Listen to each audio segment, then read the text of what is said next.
बात कई 100 साल पुरानी है। एक बार दो बहनें जंगल से लकड़ियां काटकर अपने घर की ओर लौट रही होती हैं। तभी एक पेड़ की टहनी पर दो रहस्यमयी और जादुई पक्षी बैठे हुए थे और आपस में बातें करते हैं।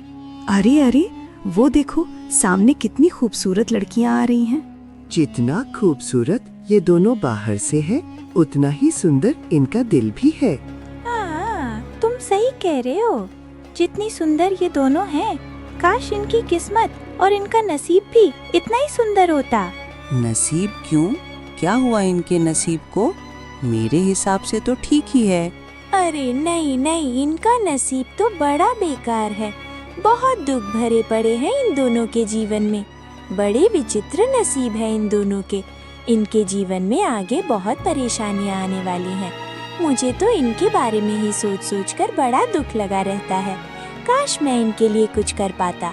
जब वो दोनों पक्षी आपस में बात कर रहे होते हैं, तभी वो दोनों लड़कियां उन पक्षियों के पास चलते हुए पहुंचती हैं, जिसमें से एक लड़की पक्षियों की भाषा जानती थी, जबकि दूसरी नहीं जानती थी।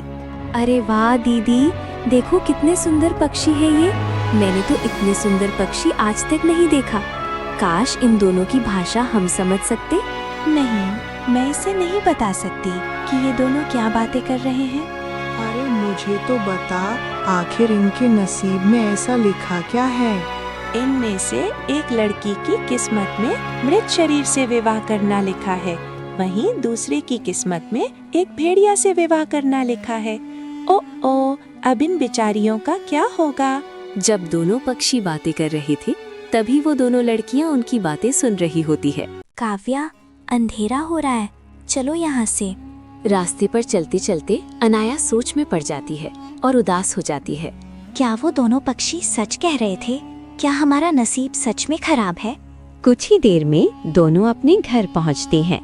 बेटियों, इतनी देर कैसे हो गई? हमें बहुत फिक्र हो रही थी तुम्हारी। मैं भी बड़ा अभागा पिता हूं अपनी बेटियों का।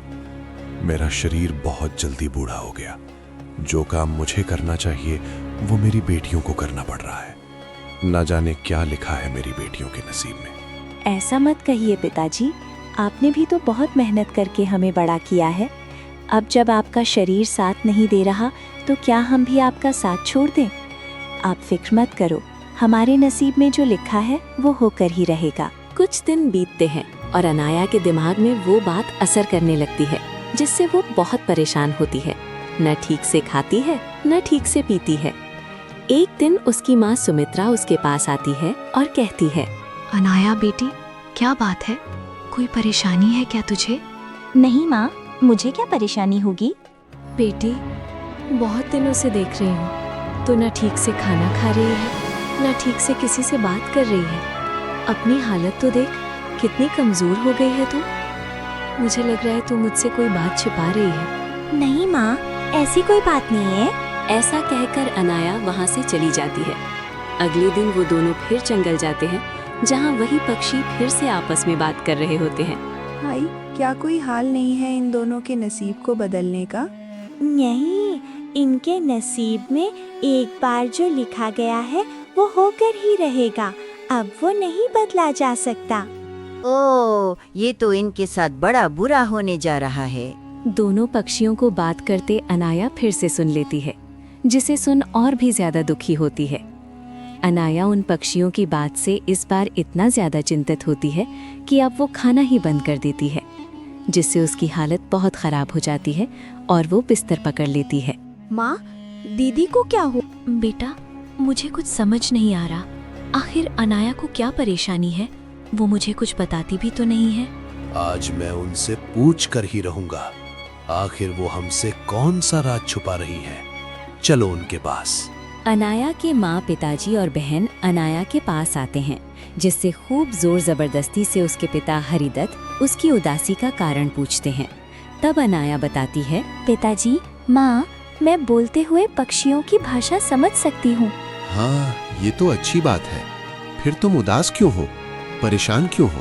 पिताजी, परेशान होने वाली बात ये है कि जब मैं जंगल लकड़ियों के लिए जाती हूँ, मुझे वहाँ दो पक्षियाँ बात करते हुए मिलती हैं और हमें देखकर कहती हैं कि इन दोनों बहनों का नसीब बहुत बुरा है, बहुत दुख तकलीफ है हमारे नसीब में। एक काम करो, तुम मुझे कल उन पक्षियों के पास लेकर चलना। मैं भी देखूं आखिर वे कौन से रहस्यमय पक्षी हैं जो तुम दोनों की भविष्यवाणियां कर रहे हैं। जी पिताजी, आप कल मेरे साथ चलना। अगली सुबह चारों जंगल की ओर निकल जाते हैं और उन्हीं दो पक्षियों के पास पहुंचते हैं। देखो, मैं तुम्हारी भाषा समझ सकती हूँ। तुम दोनों इतने दिनों से जो हम दोनों बहनों के बारे में भविष्यवाणी कर रहे हो, मैं सब सुन चुका हूँ। तुम दोनों सारी बातें विस्तार से समझाओ कि आखिर क्या होने वाला है हमारी जिंदगी में। अरे वाह, ये तो बहुत अच्छी बात है कि तुम दोनों हमारी भाषा समझ सकते हो। देखो, तुमने जो भी हमारे मुंह से सुना है वो सब सही सुना है। आगे क्या होगा अच्छा बुरा वो हमें पता नहीं, लेकिन फिलहाल हमें यही दिख रहा है। हो सकता है आगे बहुत अच्छा हो या हो सकता है आगे बहुत बुरा हो। तुम ज्यादा चिंतित मत हो और भगवान पर छोड़ दो सब। क्या हुआ बेटी, क्या कह रहे हैं ये पक्षी? अनाया अपने पिता को सारी बातें विस्तार से बताती। बेटी, इन पक्षियों की बातों को भूल जा। ये तो कुछ भी कह रहे हैं। नहीं पिताजी, ये सच कह रहे हैं और जो लिखा है ऊपर वाले ने वो होकर ही रहेगा। उसे ना आप मिटा सकते हैं और ना मैं। चलो अभी घर चलो, तुम बहुत कमजोर हो गई हो। तुम्हें यहाँ ज्यादा देर नहीं रुकना चाहिए। सभी अपने घर की ओर निकल जाते हैं। अनाया के माता पिता उसे बहुत समझाते हैं, लेकिन अनाया किसी की नहीं सुनती। ठीक है, अगर आप लोगों को लग रहा है कि वो पक्षी ऐसे ही बोल रहे हैं तो ठीक है, हम उस समय का इंतजार करते हैं और देखते हैं कि आखिर क्या होता है। बेटी, तुम आराम करो, कुछ ना कुछ उपाय जरूर खोजता हूँ तुम्हारी परेशानी की। ये क्या हो गया जी? हमारी दोनों बेटियों के नसीब सच में बहुत बुरे हैं। मैं एक काम करता हूँ, यहाँ से कुछ कोस दूर एक जंगल है। वहाँ एक बहुत ही सिद्ध बाबा महायोगी कालदत्त रहते हैं। मैं उन्हीं के पास जाता हूँ और उनसे कुछ उपाय पूछ कर आता हूँ। ठीक है जी। रो मत भाग्यवान, सब सही हो जाएगा। मैं जाकर जल्दी से ही आता हूँ। अनाया के पिता हरिदत्त उस जंगल में जाते हैं और उन सिद्ध बाबा महायोगी कालदत्त को अपने साथ लेकर अपने घर आ जाते हैं। अनाया, काव्या, मैं एक बहुत ही जाने माने सिद्ध बाबा को लेकर आया हूँ। चलो, वो तुम्हारे भाग्य के बारे में बताएंगे। अनाया और काव्या को उसके पिताजी उन सिद्ध बाबा के पास लेकर आते हैं और बाबा के पास बिठाते हैं। बाबा आंख बंद करके उन दोनों का भविष्य देखते हैं और कुछ देर बाद आंख खोलकर कहते हैं, जिन पक्षियों ने आप लोग को इनके भविष्य के बारे में बताया है वो बिल्कुल सत्य है, इसमें कोई दो राह नहीं है। बाबा, इसका कोई हल नहीं है क्या? नहीं, इसका कोई हल नहीं है। बाबा, तो फिर हमें इतना बता दीजिए कि ये कब और कैसे होगा। हाँ, मैं ये जरूर बता सकता हूँ। इस महीने के आखिरी तक एक भेड़िया शाम के वक्त आपके दरवाजे पर आएगा। वो कुछ बोलेगा नहीं और कुछ देर बाद जाने लगेगा। तो आप एक काम करना, अपनी बड़ी बेटी से कहना वो उस भेड़िया के पीछे पीछे चली जाए। जो उसके नसीब में होगा वो होकर ही रहेगा। बाबा, अगर हमने ऐसा नहीं किया तो? अगर तुमने ऐसा नहीं किया तो वो भेड़िया अगली बार फिर तुम्हारे घर आएगा और उस वक्त उसका रूप बड़ा रौद्र होगा। वो तुम्हारे घर को तहस नहस कर जाएगा, तुम्हारे परिवार को मौत के घाट उतार देगा। तो तुम ऐसा बिल्कुल भी मत करना अगर तुम अपने परिवार का भला चाहते हो तो, ठीक है? बाबा, अब आप मेरी दूसरी बेटी के बारे में भी बता दीजिए। बेटा, आज तुम्हारी दूसरी बेटी का भविष्य बताने का मुहूर्त नहीं है। मैं किसी और दिन बताऊंगा। अभी मैं चलता हूँ। ठीक है बाबा। कुछ दिन तो बड़े अच्छे से बीतते हैं, लेकिन जब महीने का आखिरी दिन आता है और जब शाम को सब बाहर बैठे हुए होते हैं, तभी एक खूंखार भेड़िया उनके दरवाजे पर आता है।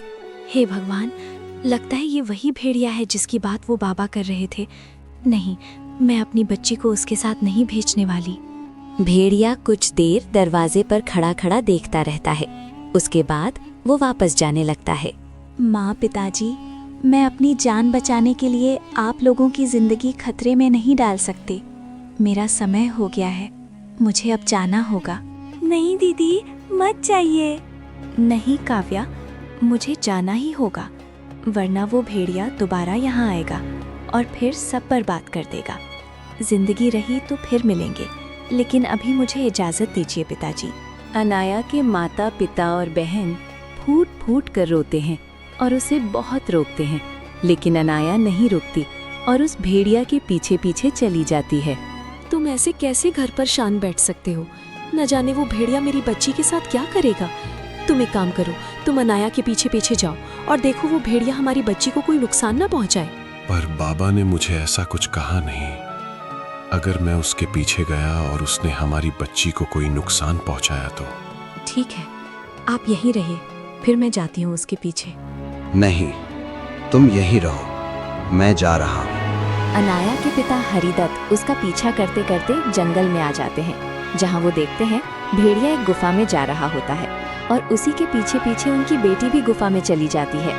ये क्या, इतनी पुरानी गुफा में मेरी बच्ची उस भेड़िए के साथ चली गई? ये तो बड़ी खतरनाक गुफा है। बड़े खतरनाक जानवर रहते हैं यहाँ। अब मेरी बच्ची यहाँ से कभी जिंदा नहीं जा पाएगी। ऐसा कह अनाया के पिताजी फूट फूट कर रोने लगते हैं और अपने घर आ जाते हैं। पति को रोता देख काव्या और उसकी माँ भागते हुए आते हैं। क्या हुआ जी? आप रो क्यों रहे हैं? हमारी बच्ची कहाँ है? पिताजी बताइए ना क्या हुआ। भाग्यवान, वो भेड़िया हमारी बच्ची को उस खतरनाक वाली गुफा में लेकर गया है। उस गुफा में कोई एक बार चला जाए तो कभी वापस नहीं आता।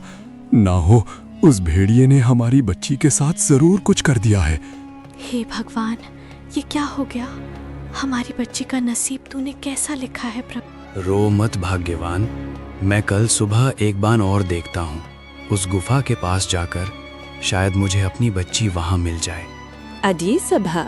भाग्यवान, मैं जा रहा हूँ, तुम काव्या का ध्यान रखना। ठीक है जी, मेरी बच्ची अनाया को सही सलामत घर लेकर आना। अनाया के पिता उस जंगल की गुफा के पास पहुंच जाते हैं। अब मुझे इस गुफा के अंदर जाकर देखना ही पड़ेगा। अनाया के पिता उस गुफा के अंदर जाते हैं, जहां उन्हें बहुत तेज रोशनी दिखती है। अरे ये क्या है? इतनी तेज रोशनी इस गुफा में कहाँ से आ रही है? इस गुफा में तो अंधेरा रहना चाहिए, लेकिन यहाँ से तो इतनी तेज रोशनी आ रही है। अनाया के पिता उस गुफा में आगे बढ़ते जाते हैं, जिससे कुछ दूर चलने पर वो दूसरी दुनिया में पहुंच जाते हैं, जहाँ एक अलग दुनिया थी, अलग राज्य था और खूब सारे लोग थे। ये मैं कहाँ आ गया? ये तो कोई अलग ही राज्य लग रहा है। कुछ दूर चलने पर वो एक आदमी से पूछते हैं, भाई, ये कौन सा राज्य है? भाई, तुम क्या पहली बार इस राज्य में आए हो? तुम्हें इस राज्य के बारे में नहीं पता, जिसकी प्रशंसा दूर दूर तक है? वैसे तुम कहाँ से हो? नहीं भाई, मुझे नहीं पता। क्या आप मुझे बताएंगे? ये सूर्यगढ़ राज्य है। यहाँ राजा देवव्रत राज्य करते हैं। ओह, अच्छा ठीक है भाई, बताने के लिए आपका बहुत बहुत शुक्रिया। अनाया के पिता कुछ दूर चले ही थे कि उनकी नजर एक बग्घी पर पड़ती है, जिसमें रानी के भेष में अनाया बैठी हुई थी। अरे, मैं ये क्या देख रहा हूँ? ये तो मेरी बेटी है, पर इसका तो भेष ही बदल गया है। बग्घी जैसे ही उसके पिताजी के पास आती है, अनाया उसे रुकवा लेती है और अपने पिता को देखकर बड़ी खुश होती है। बेटी, मैं तो तुझे खोजते खोजते यहाँ आया था, पर तुझे इस भेष में देखकर मैं तो चौंक ही गया। बेटी, ये सब क्या है? तुझे तो वो भेड़िया इस गुफा में लेकर गया था ना? पिताजी, मुझे कुछ समझ नहीं आया। उन दोनों पक्षियों ने बताया था, उससे तो बिल्कुल ही अलग हुआ। चलिए मैं आपको कुछ दिखाती हूँ। अनाया अपने पिता को बग्घी में बिठाती है और एक बहुत बड़े और सुंदर सी महल में ले आती है। बेटी, ये तो मुझे किसके महल में ले आई है? पिताजी, आप घबराइए मत, ये महल मेरा ही है। बेटी, तू क्या कह रही है? तू तो उस भेड़िए के साथ गई थी ना? मैंने खुद अपनी आंखों से देखा है। हाँ पिताजी, पर अब वो मेरे पति हैं। ये तुम क्या कह रही हो बेटी? एक भेड़िया कैसे तुम्हारा पति हो सकता है? पिताजी, आप जिसे भेड़िया समझ रहे थे, दरअसल वो एक भेड़िया नहीं, एक राजा है। बेटी, ये तो क्या कह रही है? पिताजी, जिस तरह उन पक्षियों ने हम दोनों के लिए भविष्यवाणियाँ की है, उसी तरह मेरे पति को भी एक बाबा ने भविष्यवाणी की थी। कैसी भविष्यवाणी बेटी? एक बाबा ने मेरे पति से कहा था कि तुम एक भेड़िए के रूप में जब किसी और दुनिया में जाओगे तो तुम्हें एक लड़की मिलेगी, उसी से तुम्हारा विवाह होगा, जिसके बाद वो इस राज्य की राजकुमारी बनेगी। इसीलिए वो हमारी दुनिया में भेड़िए के रूप में आए थे। बस कुछ ही देर में मेरे पति आने वाले हैं। पिताजी, वो बहुत अच्छे हैं। मैंने कभी सोचा नहीं था मुझे इतना अच्छा पति मिलता। दोनों बाप बेटी बातें ही कर रही होती है कि तभी वहाँ अनाया का पति आ जाता है। रानी, ये कौन है? इनकी शक्ल कुछ जानी पहचानी लग रही है। महाराज, ये मेरे पिताजी हैं। हाँ, मैंने इन्हें पहचान लिया। आइए आइए, बैठिए। रानी, इन्हें जलपान कराओ और दूर से आए हैं, इन्हें भोजन भी खिलाओ। नहीं महाराज, अब मैं चलता हूँ। अनाया की माँ मेरा इंतजार कर रही होगी, उसे भी तो ये खुशखबरी सुनानी है। पिताजी, आप आज रात्रि यहीं रुक जाइए, कल सुबह सुबह चले जाना। ठीक है बेटी, अगर तेरा मन है तो मैं आज रात्रि रुक जाता हूँ। अनाया के पिता रात्रि अपनी बेटी के पास रुकते हैं और वो सुबह सुबह अपने घर की ओर चल देते हैं। लेकिन जैसे ही वो उस पेड़ के पास पहुंचते हैं, उसका दरवाजा नहीं खुलता। तभी पास में बैठा एक पक्षी उससे कहता है, कौन हो तुम और इस दरवाजे के पास क्या कर रहे हो? ये कोई मामूली दरवाजा नहीं है, बड़ा ही तिलिस्मी दरवाजा है ये। पर मैं इसी दरवाजे से अंदर आया था और मुझे अब अपने घर जाना है, लेकिन ये दरवाजा तो खुल ही नहीं रहा। अच्छा, ये बताओ तुम कहाँ से आ रहे हो?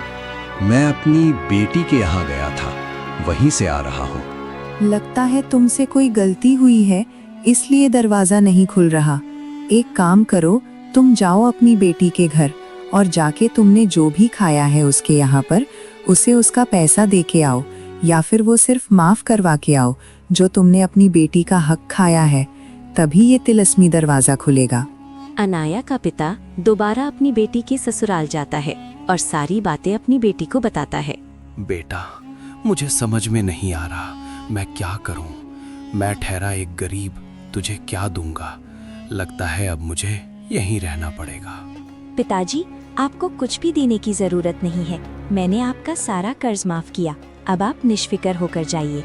ठीक है बेटी। अनाया के पिता फिर से उसी पेड़ के पास जाते हैं जहां उन्हें दरवाजा खुला हुआ मिलता है। वो उसी दरवाजे से अंदर जाते हैं और गुफा से निकलते हुए अपने घर पहुंच जाते हैं। कहाँ थे जी आप? मेरी बेटी का कुछ पता चला? वो जिंदा है? अरे आप मुस्कुरा क्यों रहे हैं? भाग्यवान, जो मैंने देखा ना, अगर वो तुम देख लोगे तो तुम्हारे होश उड़ जाएंगे। बातों को घुमाइए मत जी, मुझे बस इतना बताओ कि मेरी बेटी का कुछ पता चला कि नहीं। हरिदत्त अपनी पत्नी को सारी बातें विस्तार से बताते हैं। क्या आप सच कह रहे हैं जी? मुझे अभी मेरी बेटी के पास लेकर चलो। पिताजी, मुझे भी दीदी के पास लेकर चलिए ना।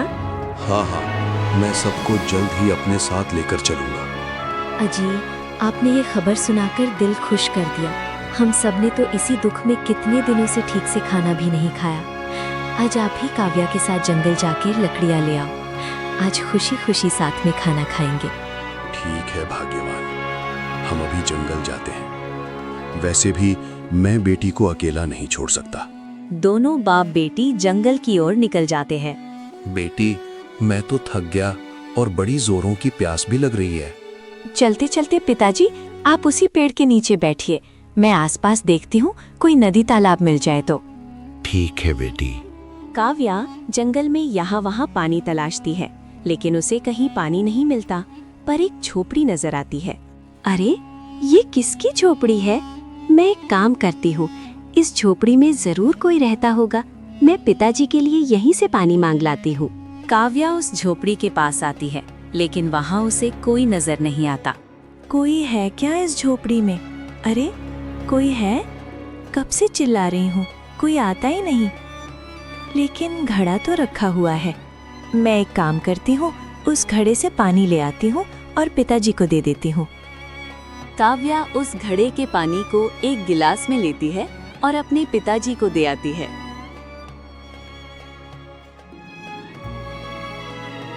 बेटी, जा, ये गिलास वहीं रखा। किसी की अमानत है ये। ठीक है पिताजी। काव्या दोबारा उस झोपड़े में जाती है और जैसे ही ग्लास उस घड़े पर रखती है, उस झोपड़ी का दरवाजा अचानक से बंद हो जाता है। पिताजी, पिताजी बचाइए मुझे, मैं यहाँ फंस गई हूँ पिताजी। अरे ये तो मेरी बेटी की आवाज है। लगता है मेरी बेटी किसी खतरे में है, मुझे देखना होगा। पिता भागता हुआ झोपड़ी के पास पहुंचता है, जहां उसकी बेटी लोहे की सलाखों में कैद रहती है। मुझे नहीं पता पिताजी, मैं तो यहाँ ग्लास रखने आई थी। अब देखो तो यहाँ एक चूल्हा जल रहा है और उस पर कुछ पक रहा है। और पिताजी यहाँ एक मृत शरीर भी पड़ा हुआ है, मुझे बहुत डर लग रहा है पिताजी। बेटी, ये सब क्या हो गया? तुम अंदर कैसे फंस गई? काव्या के पिता बहुत कोशिश करते हैं, लेकिन वो सलाखें उससे नहीं खुलती। बेटी घबराओ मत, मुझे लगता है उन पक्षियों की दूसरी भविष्यवाणी भी सच हो गई है। बेटी मैं कोशिश करता हूँ इसे खोलने की। बेटी मैंने बहुत कोशिश कर ली, लेकिन ये सलाखें तो मुझसे नहीं खुल रही। लगता है यही तेरा नसीब है। पिताजी अंधेरा होने वाला है, आप जाइए यहाँ से। अब लगता है यही मेरा नसीब है, आप मुझसे मिलने आ जाया करिए। नहीं बेटी, मैं तुझे छोड़कर नहीं जा सकता। पिताजी आपको मेरी कसम, जाइए यहाँ से, वरना मैं परेशान हो जाऊंगी। काव्या के बहुत कहने पर उसके पिताजी वहां से चले जाते हैं। काव्या अंदर जाती है और देखती है कि मृत शरीर कपड़े से पूरा ढका हुआ है और पैर सामने है। मैं क्या करूं? इस मृत शरीर के साथ तो मुझे बहुत डर लग रहा है, पर पैरों से तो ये ऐसा लग रहा है जैसे बेहोश हो। एक काम करती हूँ, बचपन में जब मैं और दीदी थक जाते थे तो माँ पिताजी पैरों की तलवों की मालिश करते थे। मैं इनके पैरों की भी मालिश करती हूँ, शायद ये फिर से जिंदा हो जाए। काव्या उस मृत शरीर के पैरों के तलवे पर मालिश करना शुरू कर देती है। वहीं दूसरी तरफ पिता जब घर पहुंचते हैं तब अजी, काव्या कहाँ है? अरे आप उदास क्यों हैं? बताइए ना, हमारी बच्ची कहाँ है? काव्या के पिता अपनी पत्नी को सारी बातें बताते हैं, जिससे उसकी माँ बड़ी परेशान होती है।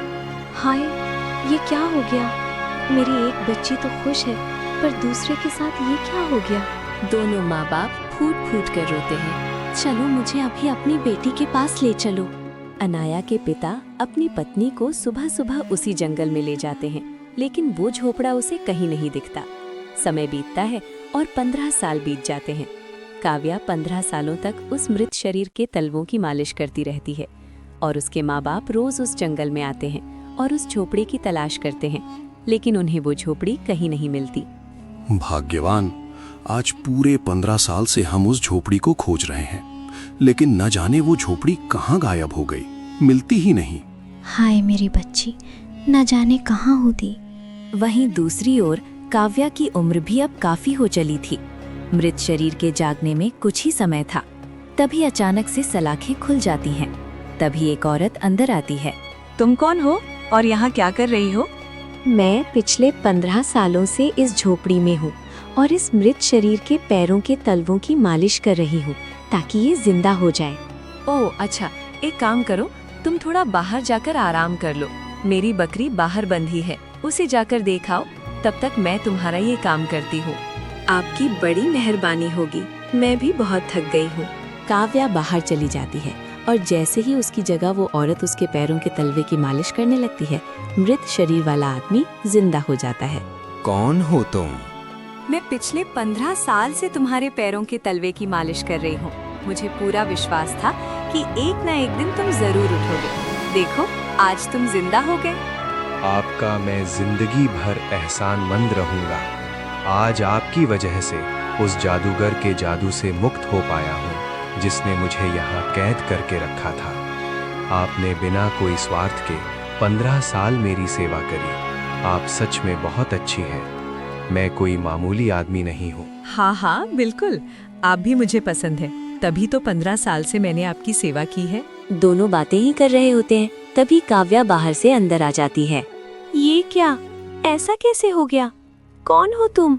काव्या कुछ बोलने वाली होती है, तभी औरत कहती है, राजकुमार, ये बकरी चराने वाली है, कभी कभी यहाँ पानी पीने आ जाती है। हाँ, तो इसे पानी दो और जाने दो यहाँ से। नहीं नहीं राजकुमार, मुझे आप यहाँ नौकर रख लीजिए। मैं अनाथ हूँ, मेरा इस दुनिया में कोई नहीं है। राजकुमार, जब ये इतना गिड़गिड़ा रही है तो रख लीजिए इसे नौकर। ठीक है, तुम्हें जो अच्छा लगे। काव्या एक नौकर बनकर उन दोनों के साथ रहने लगती है, लेकिन औरत उस पर बड़ा जुल्म करती है। कुछ दिन ऐसे ही बीतते हैं, लेकिन एक दिन काव्या बहुत उदास होती है और बैठे बैठे खुद से बातें करने लगती है। ये क्या हुआ भगवान, आपने ये क्या किया? मैंने राजकुमार की 15 सालों तक सेवा की और पत्नी वो औरत बन गई। उसने चालाकी से राजकुमार को मुझसे छीन लिया। काव्या ऐसा कह फूट फूट कर रोने लगती है, जिसे राजकुमार सुन लेता है। राजकुमार उस औरत के पास जाता है और कहता है, मुझे सब पता चल गया है कि मेरी सेवा तूने नहीं, काव्या ने की थी। 15 साल तुम नहीं, वो रही मेरे साथ। तूने मेरे साथ छल किया है, अब मैं तुझे छोड़ने वाला नहीं। राजकुमार, मुझे माफ कर दीजिए, मुझसे बहुत बड़ी भूल हो गई। नहीं राजकुमार, ऐसा मत करिए, माफ कर दीजिए इसे। मुझे माफ कर दो काव्या, मैं तुम्हें पहचान नहीं पाया। आज से तुम ही मेरे लिए सब कुछ हो। दोनों खुशी खुशी शादी कर लेते हैं। एक दिन काव्या अपनी माता पिता से मिलने घर आती है, जहां उसकी बड़ी बहन अनाया भी आई होती है। अपनी दोनों बेटियों को देख माता पिता बहुत खुश होते हैं और खुशी खुशी रहने लगते हैं।